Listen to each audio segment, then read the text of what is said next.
and then I will introduce you and we will be off and running. Excellent.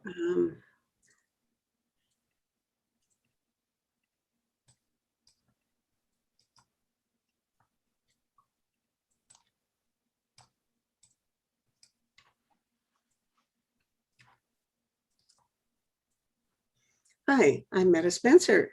Today we're going to go to Washington, D.C., and I'm going to have a wonderful opportunity to interview somebody who's, I think, going to change the discourse in Canada about the safety of nuclear power. If anybody should know what works and what's dangerous, this man is.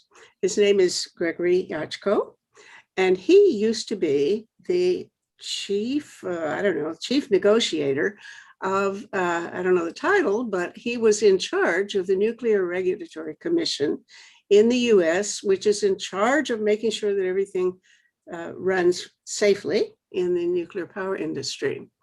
Well, you can tell a lot from the title of the book that he published a couple of years ago. It's called The Confessions of a Rogue Nuclear Regulator. And when I read that book, I was simply bowled over because I found it more than compelling, extremely interesting and important. And so I've been chasing this guy ever since. Don't tell him how much I've been pursuing him, because I really wanted a conversation with him, and we're going to have it today. Hello, Gregory Jaczko. Hi, it's great to be here.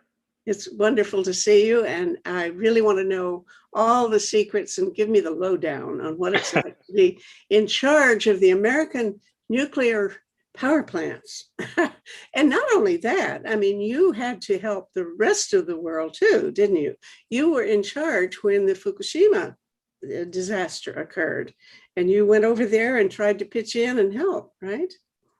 Yeah, that was something I never anticipated in my job description, was dealing with a nuclear accident in Japan. But I didn't spend that much time in Japan, but we did have a team of experts from the NRC who went over there and almost embedded themselves within the government structure and really helped Japan finally recover from the accident. And I was busy keeping track of things here in the US and dealing with Congress and the US government as we planned what to do to help respond to that accident. So it was certainly something I never expected to happen, and something that I was never really planning to do. And so it was a very interesting time to be the head of the Nuclear Regulatory Commission. Absolutely. Well, look, let's start at the beginning, where you get appointed to this job. You'd already been in the organization in some capacity. And the thing that comes through in your book is how political everything is, that the NRC is very much affected by political, hello? Sorry, I can edit that out, but I thought I ought to check. That it's so influenced by political issues and lobbyists and so on. So, and you got appointed in the Obama administration, right? And you had a pal in Reed, right?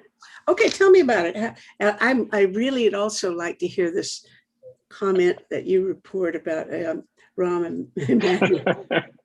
that was the story that got me a book published. So book publisher, but yeah. So I actually was appointed to. I was originally appointed as a member of. It's a 5-member commission that sets the policy for nuclear safety in the United States, the Nuclear Regulatory Commission. And I was originally appointed as a Democratic member to the commission. The commission is roughly split evenly between Republicans and Democrats, although that changes depending on who the president is. It can go up to one more of one party. But I was originally appointed to the commission in 2005 under George Bush then, and then served as a commissioner for about 4 years until President Obama was elected. And then he appointed me chairman of the agency, which is both chairman of the commission and then is essentially the chief executive officer for the agency as a whole. which at the time I was in charge was close to 4,000 people, about 3,900 people at its peak. So a fairly large organization with really one mission, which was to protect public health and safety from the use of nuclear materials, primarily in nuclear power plants, but also some of the nuclear materials that are used in medical applications or industrial uses and things like that. So it has a fairly broad mission around all of those nuclear safety issues. But it, because of, as I talk about in the book, I started my career in politics in working for Ed Markey, who's now a senator from Massachusetts. And he introduced me really to his work on dealing with nuclear safety and the Nuclear Regulatory Commission oversight, and so I got familiar with the agency. Sorry, wait, I'm interested in Markey. He's had a wonderful career. I'm trying to figure out now what was his role. He was then a congressman, and now he's a senator. And he's gone back years and years as concerned about nuclear issues. In what way was he responsible for the NRC? Oh, well, he had a long history of doing oversight. He sat on the what was then the Commerce Committee in the House of Representatives, and that committee has jurisdiction over the Nuclear Regulatory Commission. So he had for a long time been very involved in oversight over the agency, and his efforts go way back to a battle over the Seabrook nuclear power plant in New Hampshire, which was near his district in Massachusetts when he was first elected to the House of Representatives. So he gave me my first job in Washington and introduced me to the agency through his oversight work, and that's how I got familiar. But it gave me a reputation as being very critical of the industry, because I worked for Ed Markey, who was very critical of the industry, and then after about a year working for him, I got a job working for Harry Reid, who was then a Nevada senator and was strongly opposed to the building of a nuclear waste repository in the state of Nevada. And so I did a lot of, I did his work on that issue to fight the Yucca Mountain repository. And so I had two industry strikes against me. I had worked for one of the chief industry critics in the Congress, and then I worked for the chief opponent of the Yucca Mountain repository. So there was a lot of skepticism about me going to the Nuclear Regulatory Commission, which generally had a history of, in recent years, of being fairly well controlled by the industry in terms of the people that were appointed to the commission. It's a political process in the United States, so the commissioners are appointed by the president and then required to be confirmed by the Senate. So that involves, then it introduces an element of politics into the selection of those commissioners. But through some wheeling and dealing by Senator Reid, I was able to get a spot as a commissioner. And then when President Obama took office, there was further efforts behind the scenes by Senator Reid, and then I can't help laughing in anticipation because I've read this story. Yeah, so it was actually a relatively long effort by Senator Reid to have President Obama nominate me as chairman. And I was not a traditional choice because I didn't really have ties to the industry generally, and not necessarily in a pro-industry, anti-industry sense, but typically chairman of the agency had been people, perhaps attorneys or other individuals, or often individuals from research institutions that deal with nuclear issues, some former military officials. I had a slightly different path, having been primarily a policy person and a physicist by training, and so I didn't have any real deep ties to the industry specifically. And excuse me, I've got my assistant has come online. He must have some information for us. Hi, Adam. What's up? Adam, speak if you want to be here. Oh, my apologies. I was just letting you know that it's not showing up on YouTube, but I can see it's broadcasting live here. So I'm not quite sure where it's going. Oh dear. My apologies for interrupting. I just No, wanted to. no, I mean, I guess you're right to interrupt me, but I don't know what that means. I've never had that happen. Oh dear. Well, what does it mean? What should we do if it's not on YouTube? So, I'm just looking into that right now. excuse me, Gregory. This is a Sure. new issue that has I've done. This is 289 of the, Oh, wow. the shows I've done. So out of the previous 288, this has never happened before. Maybe we triggered a YouTube censor. So, Well, that would be very, if you have a conspiracy orientation, that's right.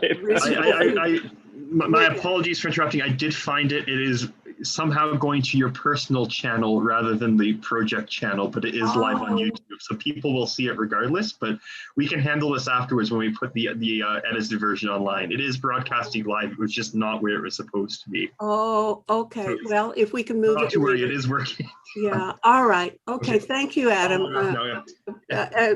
Was it you who rang me a while ago? I'll hang up my. Yes, and then I realized, oh crap, you're in the middle of an interview, and then I realized, oh well, it's still not showing up. I should maybe double check. So my apologies for interrupting. I'll let you two get back to the interview. No, that's fine. Thank you for doing it. It's just as well that we did, because I can edit this. I have no problem editing it. Okay. Okay. Bye bye. See you later. Okay. Where were we? I really just detracted from where you were going. Let's move back.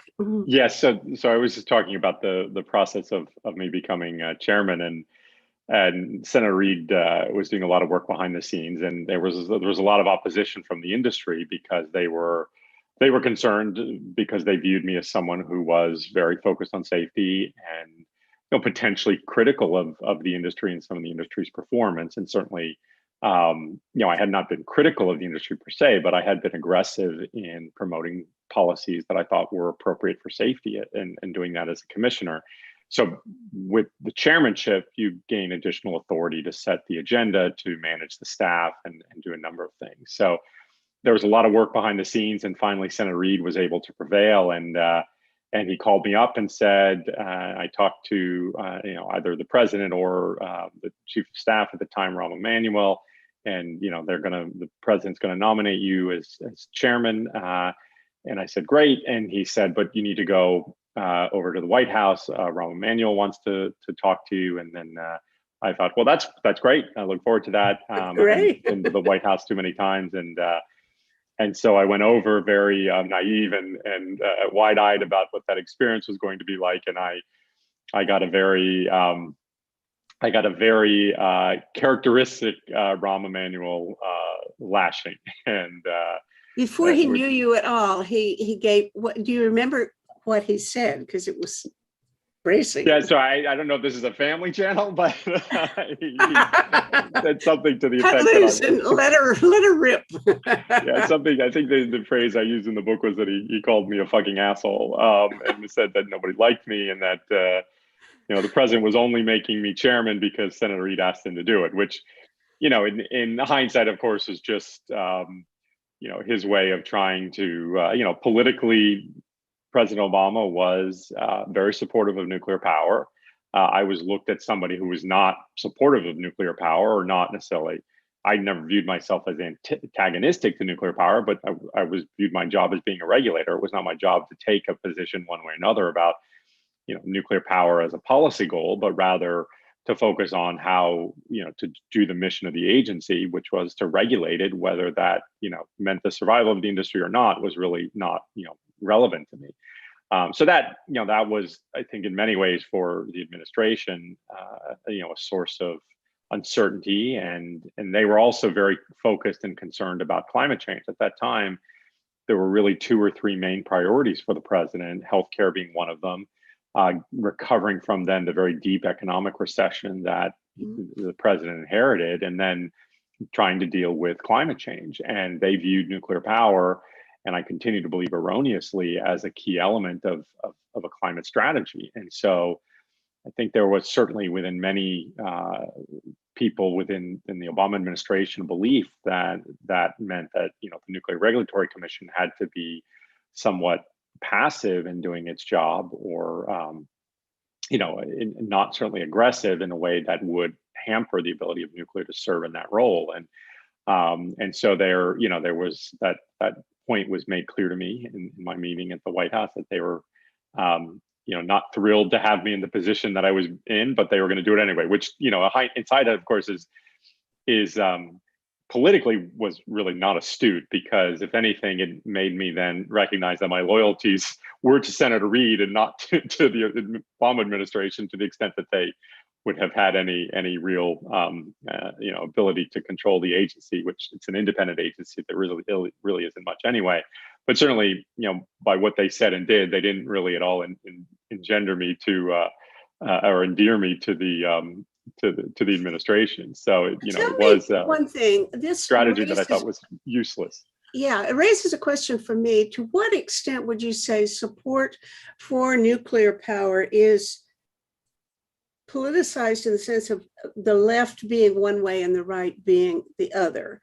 I mean, I've never, in the US or even globally, would you say that in general, Republicans or conservatives are more pro-nuclear than Democrats, or not?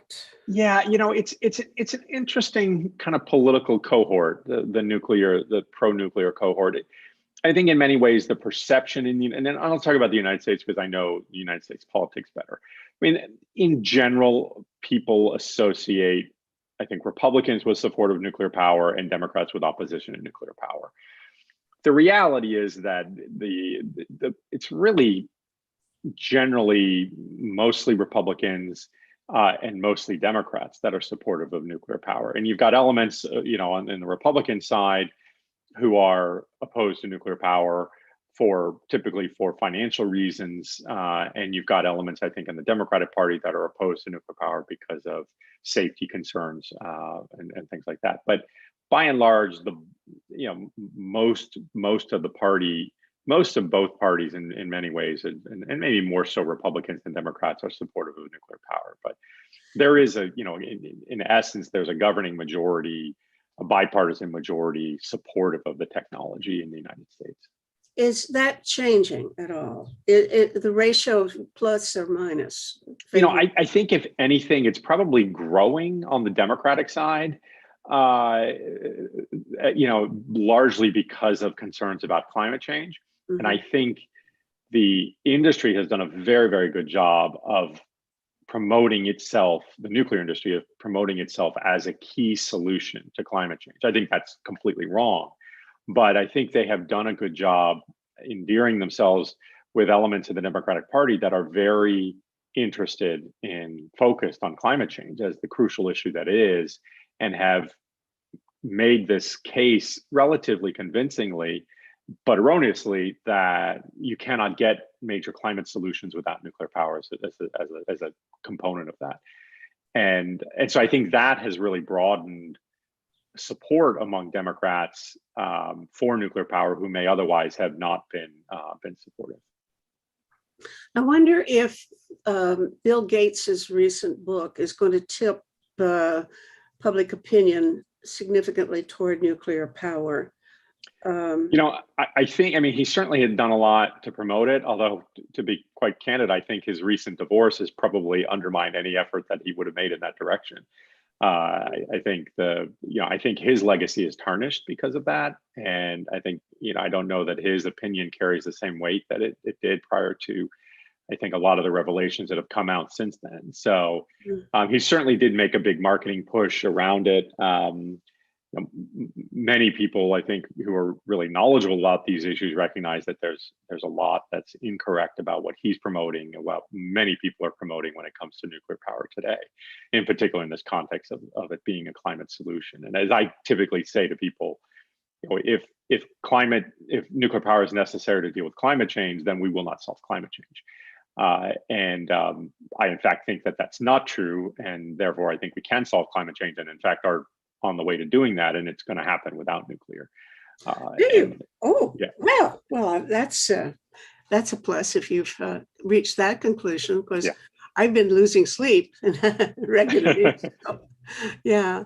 Okay. I want to hear sort of the inside story of what it was like in the US government and the kinds of pressures, political, because most of the pressure seems to have been political on you, that constrained your capacity to limit the safety hazards. But, you know, I also, of course, have to think in terms of global public opinion. And what I want your thoughts about the role of WHO and the IAEA. The way I came across your name was by listening to this wonderful podcast called Nuclear Hot Seat. And you did a good interview with this woman. She also has done interviews with many other people, including a woman named Allison Katz, who ran something called the Independent WHO or something like that, a protest movement against the WHO, where she had worked for 16 or 18 years, saying that it was under the control of IAEA, which has its mandate is certainly a self-contradictory mandate because of the dual elements of the NPT. And so it certainly convinced me that globally public opinion is being hoodwinked into lack of awareness of things like the effects of Chernobyl and so on. So all of that came before I was aware of your book. So I kind of, just to let you know that I read your book within the context of this global, I think, illusion or delusion about the safety of nuclear power, which I'd already reached as a result of seeing some of the other things that had been, I think, in a way suppressed in terms of public information. I don't know. Now you can react to whether I'm off base or not. I mean, I could be very, very wrong. Well, you know, nuclear, you know, it's always hard to say what the nuclear industry is, but it's a, you know, it's a large segment of major, you know, energy producing companies. In some cases, in some countries, they are government owned and government controlled. That in any energy company is always a very, very powerful industrial institution because of the important role that energy plays in our daily lives, and we cannot function without energy, without electricity. So these companies, no matter what, whether it's nuclear or oil and gas, or, you know, even today, you know, the renewable industry, which is growing in its importance and influence, these companies always have tremendous influence, and certainly in the United States they do. You know, I always, one of the things that I would always remind people, I would often go visit nuclear power plants as part of my job to regulate, and I would usually go with a few staff, and they would sit, and when I would go to a nuclear power plant, one of the things I'd want to do is address all the employees that would work at a plant who were available, and you know, some plants, depending on how they work that, it, you know, could be up to several hundred people in a room. A typical nuclear power plant will employ hundreds of people, depending on the size, could be up to, you know, almost 1,000. And I would tell everybody to look out of the room, and there would be a few NRC staffers with me, and then hundreds of employees of the plant. And I reminded everyone that that's about the same ratio as the amount of people that overall work at the Nuclear Regulatory Commission compared to the overall size of the industry.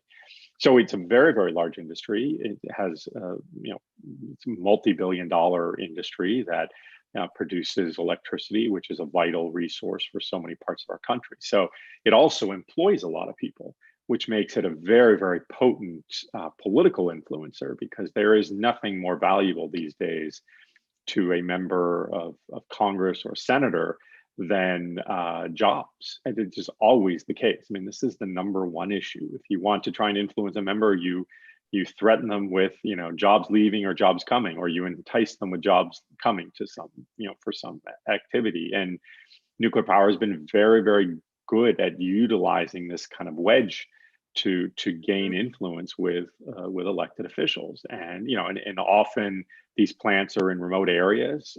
They, you know, can employ large amount of people in an area that otherwise has no economic activity, and the jobs are good paying. So, okay, but look, the people working, the employees there would not be unionized, right? They couldn't, they have no, or are they? Yeah, many of them are unionized. Are they? Okay, Yeah. because I was thinking, are they 100% enthusiastic about the work, or are some of them whispering to you that they have safety concerns themselves? You know, I would say it's both. I don't think those things are necessarily contradictory. You know, my general experience is that most of the people who work at nuclear power plants are very dedicated professionals, very concerned about safety and, you know, trying to make sure that the plants operate safely. The reality is it's a complicated technology, and you know, there's only so many things you can do to make sure that a nuclear power plant never has an accident. And I think that's where there starts to be this disconnect, is that in some cases, you know, accidents are not necessarily going to be the fault of bad intended individuals, but simply the limitations of the technology. And I think that's where I tend to have the biggest problem, I think, with nuclear power, is that there is this perception, or perception has been created by the industry, that the technology is in many ways infallible. And of course, I saw firsthand how that's simply not true. And that was dealing with the nuclear accident that happened in Fukushima, Japan, in 2011. So that, you know, that was really forced me to confront this reality that had in many ways always been a hypothetical. You know, we did made a lot of efforts to regulate and ensure safety based on hypothetical accidents and things that could go wrong. And, you know, as I remind people, that's a hard thing to do because the costs to address that are always real. The accidents may be hypothetical until they happen, but when you're trying to prevent them, those costs that industry has to bear are real. And that's a very powerful tool for them to go talk to a member of Congress and say, look, you know, the NRC wants me to do all these things. It's going to cost, you know, $1 million. And that means I'm going to have to raise the price of power. And that's going to affect all the ratepayers in your district that rely on this electricity. I may have to cut my workforce back by 5%. That's going to affect jobs. All for what? The chance that there might be an accident someday that, you know, they can't even say for sure is going to happen. Okay, you know, that's kind of the, yeah. Suppose you had been really in charge of Fukushima, that you'd been the regulatory agency recommending fixing it. Now, after the fact, it's easy to say they shouldn't have put it where they did, and it wasn't done correctly, et cetera. But would you have caught that in time, and would you have been able to do anything about it because of the very reasons you've just given for why you couldn't do anything so easily in the US? Yeah, I mean, certainly, you know, there's no way, you know, from the United States, I could have done anything to, you know, change the location and design. But imagine you were in Japan. Yeah, I mean, it's, you know, you know, the design decisions were made decades ago. And, you know, I can imagine how these things work. It's very, very difficult to reverse those kind of long-standing decisions. It's very, very hard to do. And, you know, you're bound by, you know, the regulatory process is not as powerful. The government's position is not as powerful as people, I think, often think. You know, when you grant an entity like a nuclear power plant a license to operate, you are giving them an authority, and taking that authority away is very, very hard. But we have in Canada done so. There's a plant called Gentilly in Quebec that was shut down, and I believe in California there have been at least one, maybe other existing operational power plants that have been shut down for safety reasons or other reasons. Yeah. So it has occurred. Oh, absolutely. Yeah. Okay. Yeah, and what you'll find in most cases is, so there's two plants in California, two plant sites. One is Diablo Canyon, which is intending to shut down. The other is San Onofre, which was a plant that had an accident.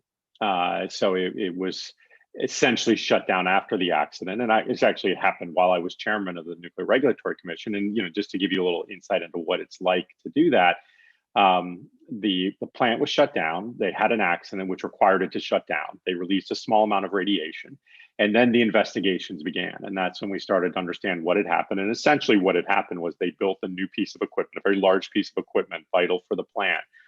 And that piece of equipment is a barrier between the radiation environment and the outside environment. And that piece of equipment actually did not get reviewed by the Nuclear Regulatory Commission fully before it was installed. And they made, because of the way the requirements are written, they made a choice that they thought they didn't need to send it to the NRC for review. And so it's the kind of way that the system works. They got to make that choice. They then wound up having an accident because the design was faulty. And after the fact, then the NRC investigated and recognized they made the change without getting prior approval from the agency. And I do believe in that case, had the agency been able to review the design, we would have identified faults with it and problems with it that could have, you can never say for sure, but I think there was a greater likelihood that that design would never have been put in place and the problem may have been identified. Not guaranteed, but probably would have been. What was the fault around the Diablo one? So Diablo was purely an economic decision. The plant decided, the owners decided they no longer wanted to operate the plant, partially because of public opposition to the site. But it was largely an economic decision that they decided. There was no specific safety issue that the NRC said, you have to shut the plant down for. The other plant, San Onofre, the NRC then, because of this fault, this failure, the NRC then required things to happen before they could restart the plant. And I remember a particular meeting where I had with the owners of the plant. They came in, they said they were ready to start. They wanted to restart the plant. And I sat down with them and they presented a very nice presentation. And essentially what they said was they had some new computer models. These new computer models they thought would better predict what was going to happen. And so they could better control this piece of equipment, ensure that it didn't have another failure. And I said to them, that's kind of a simple question. I said to them, well, have you run these computer models with the old design and did it predict the problem that you actually witnessed? And which is an obvious thing that you would want to do. It's a simple way to validate your computer models. And there was silence. And that was to me a very, very troubling sign. They didn't say that they had or hadn't run them. They had not done it. Okay. And so and this is the kind of thing that as I say to people, that's not my job to find. If I'm asking that question, things have failed along the way. That someone should have asked that earlier, or they should have asked that themselves before they came in and made this presentation and said, hey, we're ready to go. And pretty basic tenet of using, because again, everything relies on these computer models to try and determine what's going to happen. And and so they then backed off and said, we have more work to do, we'll come back later. And eventually they could never really come up with a plan that was cost effective to get the plant restarted without having to completely replace this component that they had just replaced.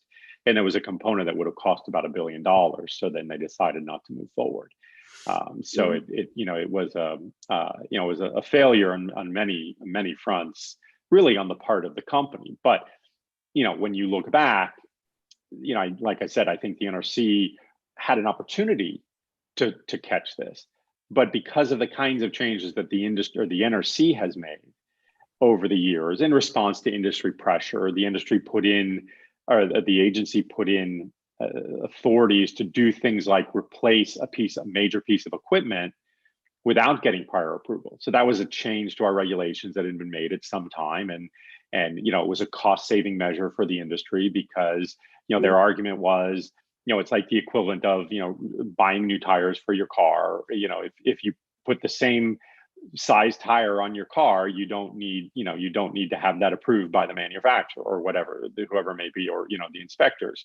So the argument is if it's the same equipment meets the same standards and the same the same set of requirements, then you can go ahead and replace that without necessarily getting it approved, even if it's a very, very large vital piece of equipment. And that's something that over the years, these are the kinds of ways that the industry over the years chips away at kind of the regulatory process. And so the NRC then had no authority really to go in and review that before, and they made it and they did it wrong. And as often is the case, it wound up hurting them because not only did they release radiation into the environment, although a small amount, it essentially led to the demise of the plant. Yeah. And so rather than, letting the regulators be another look at this and see, is this right? Have you done these calculations correctly? Is this going to be safe? They thought they could do it without that. And it turned out that that was wrong. Yeah. I've heard of other speculative things. I don't know where it stands, but about the safety of reactors in earthquake areas. It seems to me there was one reactor in California that was supposedly situated too close to a fault line or something. What was that all about? That was 20 years ago, so I've forgotten. Am I remembering correctly? Yeah, well, so the site in Southern California, San Onofre, and then more Northern California, Diablo Canyon, they're both near earthquake areas. So all plants in the United States actually have to look at earthquakes when they're designed to protect against earthquakes. And that's one of the challenges that, certainly from the Fukushima accident, we realize is we need to make sure we have those issues properly understood, because earthquakes can happen in ways we don't anticipate. There may be faults we don't know. But the Diablo Canyon plant in particular had been going through a very extensive review as part of an effort to extend the license for the plant. There was a very extensive review of the seismic or the earthquake threat that plant was facing. And it's one of the it's one of these issues that, again, when I look at nuclear power, the way that I look at the technology today is that it is fundamentally a technology that has the potential for very serious accidents. And you can do many things to reduce the likelihood of those accidents, but you cannot eliminate it. There was always going to be, an earthquake we didn't find. There's going to be a fire hazard we didn't consider, a tsunami threat we didn't realize, or some other kind of fault or some action that an operator takes that wasn't planned that can lead to these kinds of accidents. And that's, for instance, what we saw in Chernobyl. It's what we saw at 3 Mile Island. It's what we saw at Fukushima. So, you can always look at these issues and try and fix them, but you can never fix all of them. I have one that I don't know whether you can address, because I was in a conversation very briefly with a nuclear engineer kind of guy who turned against the industry the way you have, in a way. And he was saying that he's been talking to people about Canadian reactors, the CANDU stuff, and that and I may be wrong here. I think he said they have miles of pipes full of hydrogen. I don't know that that's true. He says, pipes corrode, and if something happens to those, to get an explosion, it could be absolutely horrible. But I haven't ever heard anybody else talk about that. Does that ring any bells for you? The CANDU. So I don't believe it's hydrogen in those plants. You have something in there that he said was explosive. Yeah, I don't think there's an explode. What you have is there's a lot of graphite, which is part of the kind of reactor system, and that graphite can burn. Graphite can burn relatively easily. And you do have many channels, and you have coolant. I believe it's a gaseous coolant that's used in that reactor type.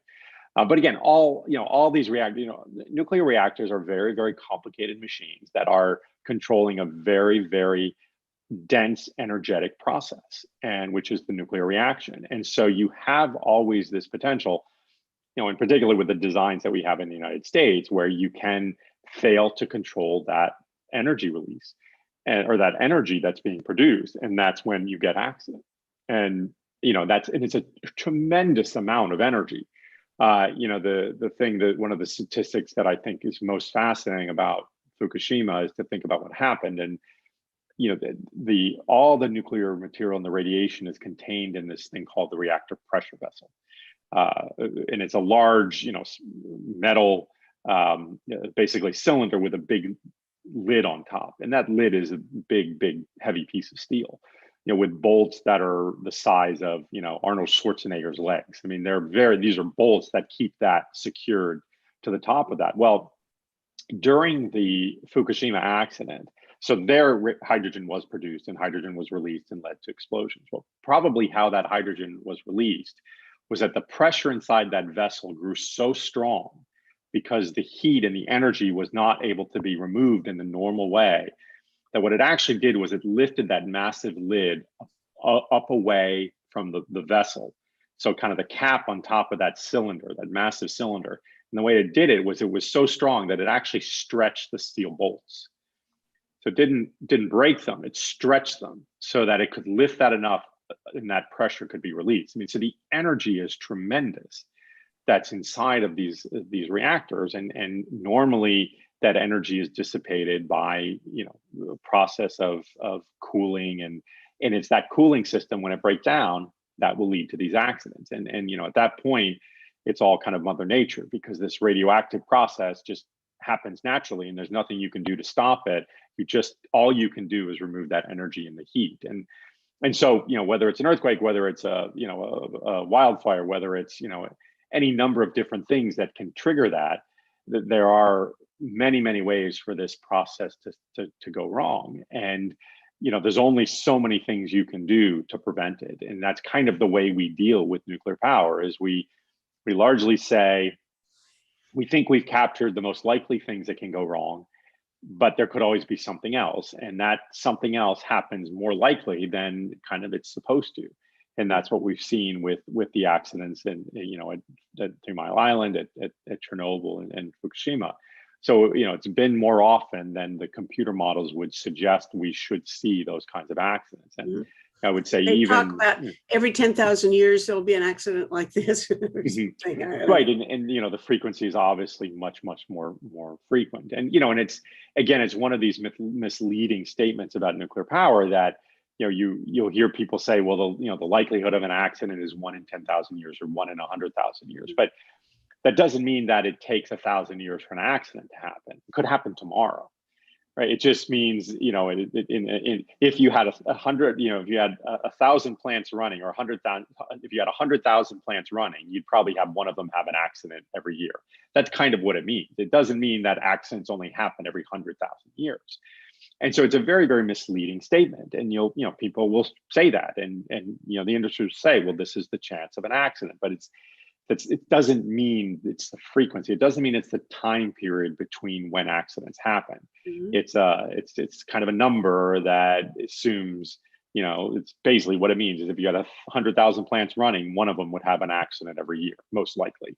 Mm-hmm. So it's kind of a challenging topic. We have probably the most lively conversation among people concerned about nuclear power in Canada now is about what to do with the waste. Mm-hmm. And I don't know. I mean, I want to hear what's going on with the Yucca plant, where that stands now, mm-hmm. or the Yucca disposal site, and what you think in general about burying the stuff versus leaving it at the site in tin cans or something. Yeah, it's, I think, well, the first thing I always say when it comes to nuclear waste, first thing you have to do is stop making it. We can't keep complaining about the fact that we don't have a solution for the waste problem and continue to be making more of it. I think that often gets missed. And it's one of the things that I do regret never having said as chairman of the Nuclear Regulatory Commission. I said a lot of controversial things, but I never was willing to say that, because that would have been probably too controversial even for me. But that's the reality. That we really don't have a solution for this waste, and so first thing we have to do is stop making it. That's step one. Beyond that, it is typically material that is in a solid form, so that gives you advantages when you want to try and figure out what to do to dispose of it.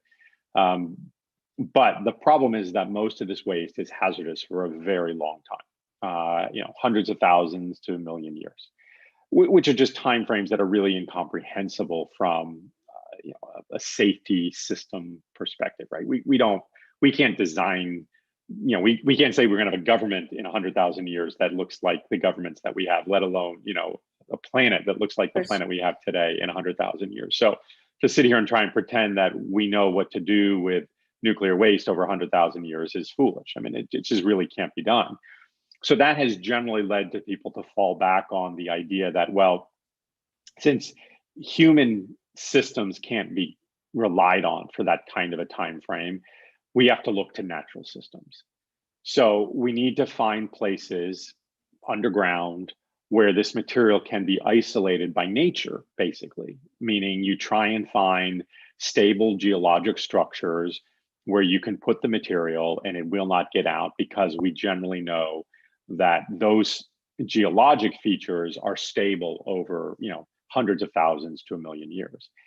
That's turned out not to be as easy as it sounds in practice or in principle, because aren't necessarily those kinds of systems, or we can be wrong about identifying. And so that's been the challenge, is trying to figure out where those places are and can we find them. Because if we can do that, then we can put the waste there and we can be pretty sure that it won't be harmful for a long period of time.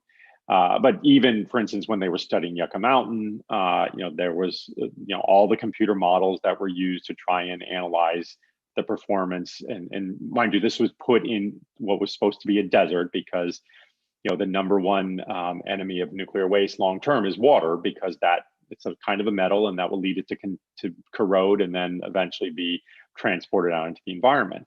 Even in a place like Nevada, which is a desert, in this mountain where they were going to bury it over hundreds of thousands of years, you would get enough water in there to corrode the fuel, and it would eventually leak out into the environment. And this is, arguably one of the optimal places where you could do something like this. So, the reality is it's probably impossible to find a system that will contain this material. But for many, many years, that had been the preferred solution, because this was the kind of bury it and forget it. It's our, I think as humanity, it's our typical approach to most kind of environmental waste problems, which is we just want to put it somewhere where we don't have to think about it anymore. And that was the idea behind the US Geologic Repository Program, was a bury it and forget it approach. And I think, as time goes on, I have come around more to the approach that what we really have to do is more of a sustained management approach, which is we take stewardship of the material, we maintain it, we monitor it, we put it in places where we can do that, and recognize that it is a burden, but it's a burden that we've created for, we did it to ourselves and we have to be responsible for it. Okay. And I think that, in some cases that means moving it from the communities where it is, because some communities are not well suited for that. In some cases, it might mean doing that. But again, that's a very difficult task, because the companies that produce this waste, they don't want to be responsible for the waste 2,000 years from now, or even 50 years from now, right? If they're not making electricity anymore at that nuclear power plant, they have no revenue. They have no way to pay for it. It's just a liability. And at some point, if that's all they're doing, they're going to declare bankruptcy, because that's not a business. Yeah. And this is where we get into challenges and problems with this material. It is a waste and it needs to be dealt with. And it takes responsibility and stewardship to do that. Whether, if we're lucky, we can find places underground, or, that where we can isolate it. But I think that's proving to be a harder task than. Okay, let's talk about reprocessing. Mm-hmm. I've been in touch with Frank von Hippel, who's written a book recently about urging us to be more worried about reprocessing than almost anything else, because he, as I am, comes largely out of the nuclear weapons angle, not wanting proliferation of nuclear weapons, and anytime you produce isolated plutonium, you're going to have a bunch of people wanting to get hold of it for bad reasons.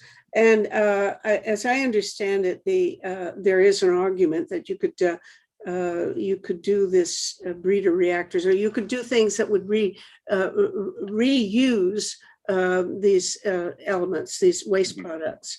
And sort of, some people would say, burn it up, use it for good purposes, for additional nuclear power. And I guess the main argument against that is that you'd have to go through reprocessing. Do you want to talk about that, please? And also, is that relevant to the debate about the new proposals for small modular reactors? Yeah, so reprocessing is it's a form of the way to think about this is it's, the fuel that comes out of a reactor starts as one metal, uranium primarily, goes into a nuclear reactor, and the nuclear reaction process happens, and it changes that uranium into a whole bunch of other things, some of which are bad for making energy, some of which are good for making energy.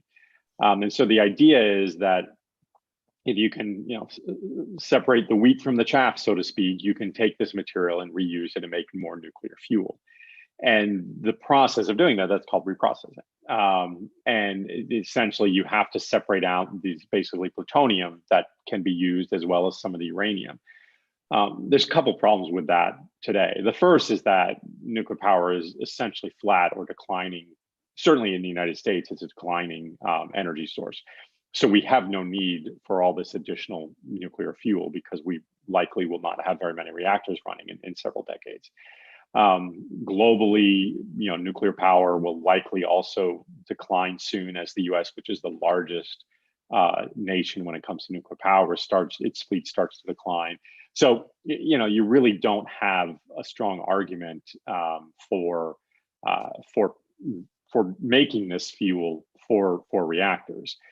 There's also plenty of surplus uranium that already exists that does not need to be mined, that can be used. But, again, there is mining activity involved in producing uranium for fuel. So, one could argue that from a purely environmental perspective, there could be a benefit to trying to do this. But, again, as nuclear is declining as an energy source, I think that's not going to be necessary.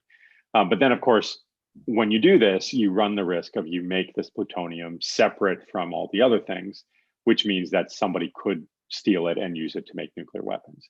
And that really is the concern with reprocessing. So, today, I just don't find it necessary because of the fact that nuclear is not going to be a growing technology. There's just no justification for doing it.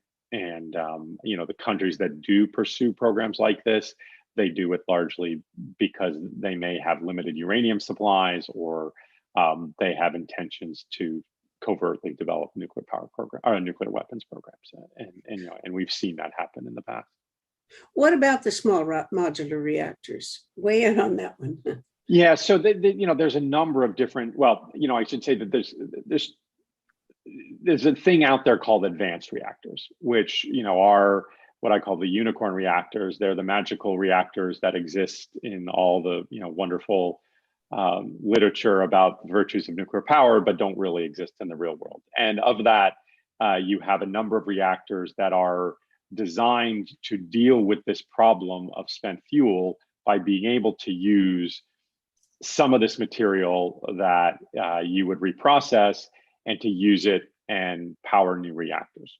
So, slightly different approach to nuclear power than what we have today. So the idea would be you have the reactors today, they produced all this fuel.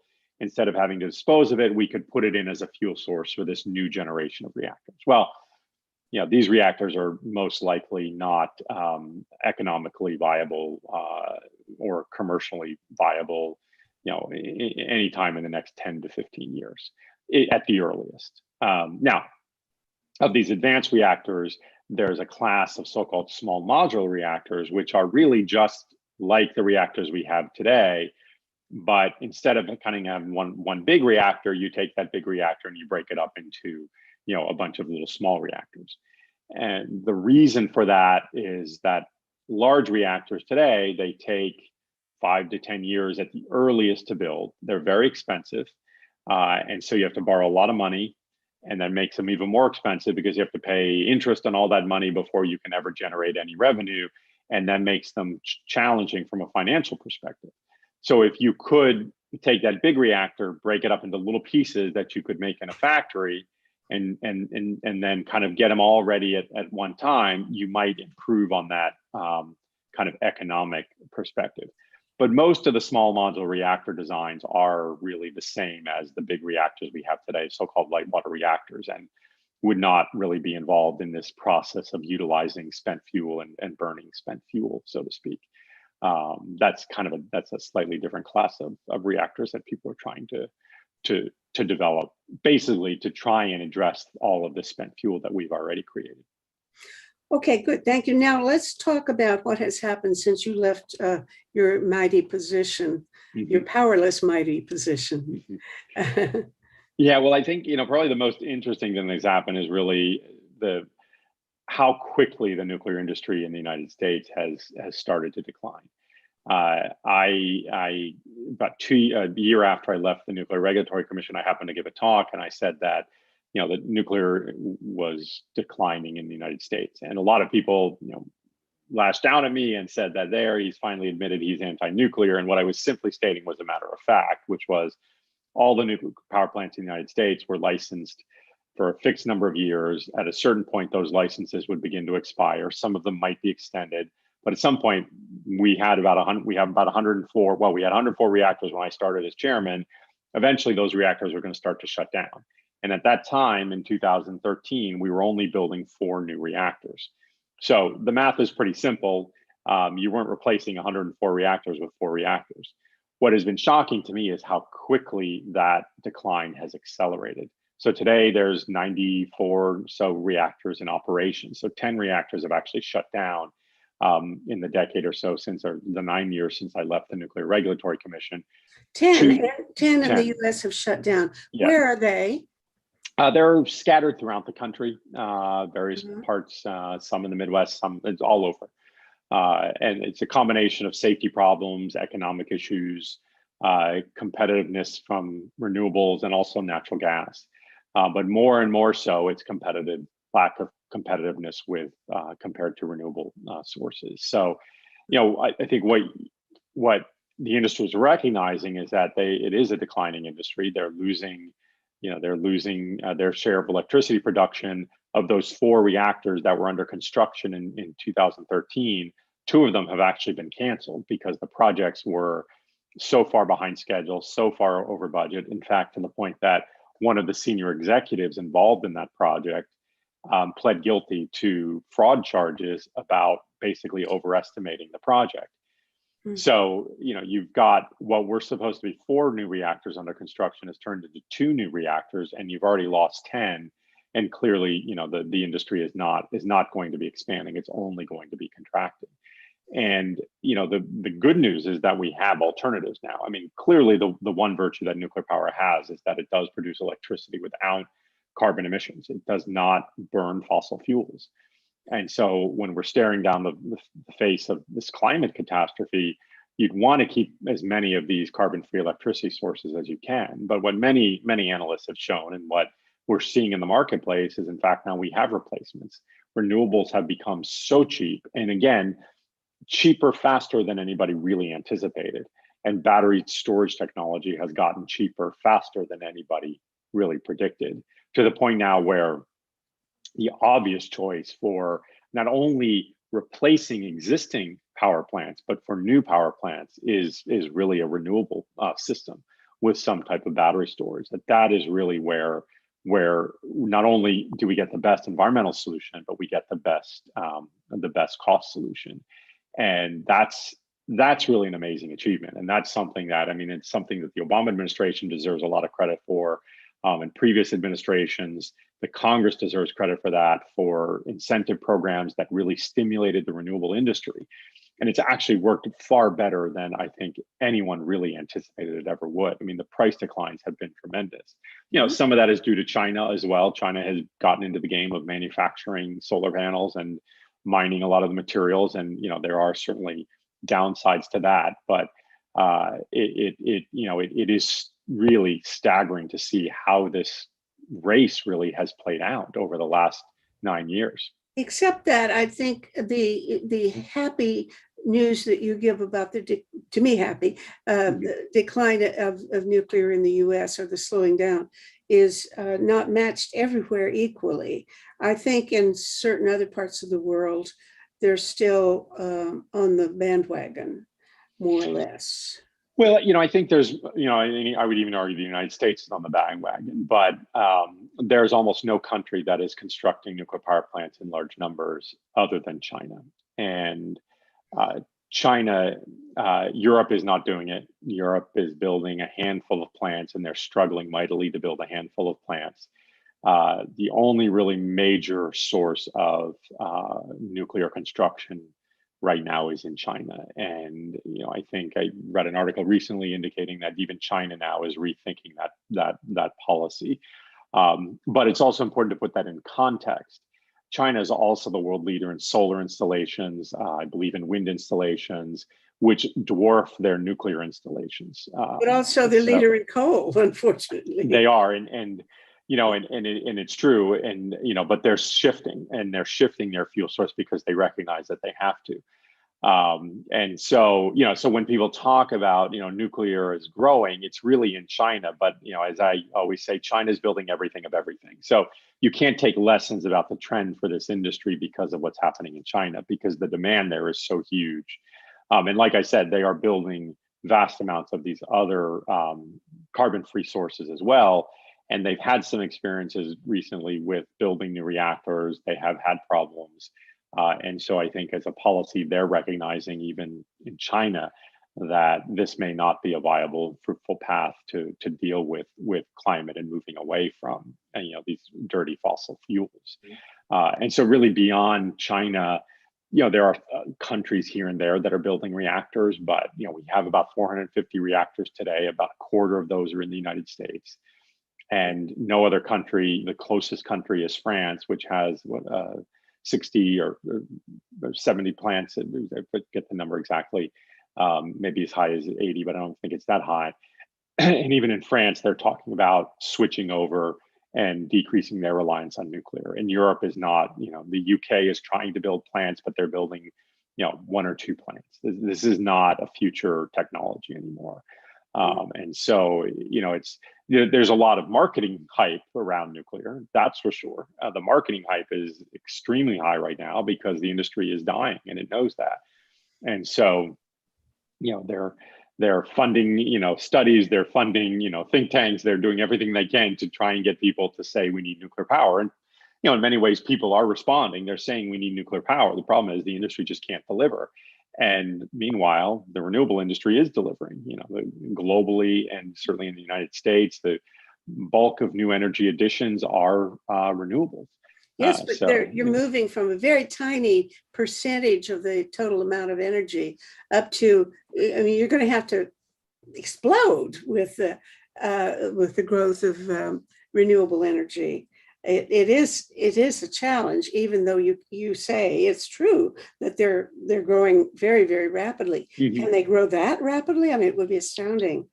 Yeah, right now, the current pace of renewable capacity additions, you probably have to double to get to, say, a 2035 goal of 100% carbon or net carbon. And right now, it's growing at about 2.5% per year. So it's actually, it is effectively exploding. It's not probably exploding as fast as we need, but it is in fact happening. And it's happening all over Europe too. You look at, many countries. You'd be surprised to know, for instance, Costa Rica. Costa Rica is 100% renewable powered. There are countries all over the world that are achieving these high levels of carbon-free energy generation. Norway is also a country that I believe has no or very minimal fossil fuels. Some of that is reliance on hydro power, but also wind and other renewables. There are places in the UK now that parts of Scotland, that are well above 50% for renewable capacity. A lot of that is offshore wind expansion in Europe. Offshore wind has been a huge driver for renewable generation in Europe. So in fact, it's actually, we are seeing explosive growth in renewable today. And 2020 was the first year in which renewable generation, so including traditional hydro or traditional renewables like hydro, actually counted for more electricity generation than nuclear and more electricity generation than coal. And that's a factor of both the renewables growing and coal declining. But it is it's actually a fairly large percentage, and there are parts of the country, the Midwest, where a significant portion of electricity comes from wind and renewable sources. And there are days when you see renewables accounting for upwards of 70% of electricity generation in parts of the United States, as well as parts of Europe and all over the world. So We're actually in the middle. Sometimes it's hard to realize you're in the middle of such a huge explosion when you're actually in it, but we're in it right now. And Mhm. and thankfully, we have a Biden administration which is actively encouraging these kinds of policies or this kind of industrial expansion, as opposed to the Trump administration, which was doing its best to try and slow them down, although they were largely incompetent in doing that because the market forces are dictating what's happening right now. So that acceleration in the growth it's got its best chance of happening right now, and I think with the Do you climate. think it would help if there was a real effort to shut down the subsidies to the fossil fuels industries? If we cut off some of these pipelines quicker, Mhm. would that speed up the development of the renewable energy? Yeah, I think it. I certainly think it would. I mean, and I think more importantly, what I do think you have to do in the United States, the real issue is really the competition between renewables and natural gas. That's the future. If we don't do any proactive policymaking, we will wind up with probably 80% renewables and about 20% natural gas. Mhm.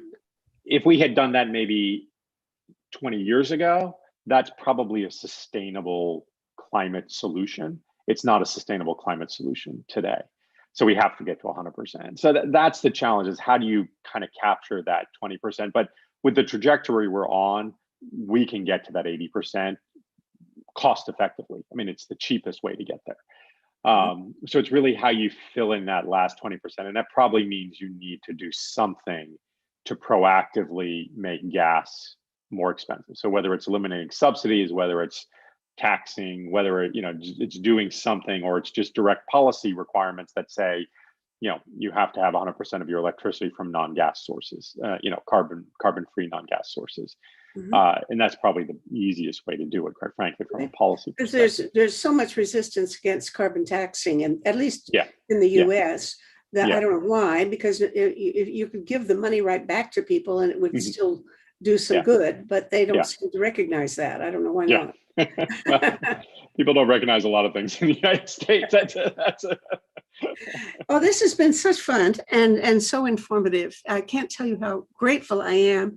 I'm going to spread the word as far as possible, and I certainly hope you are doing the same thing. We haven't talked about your current career or your own prospects for what you want to be doing in the future, but you obviously stay very current with what you know. yes, I try to. Uh-huh. Thank you so much. It's been wonderful. Thanks. It's really Appreciate it. nice to do this. Okay. Okay.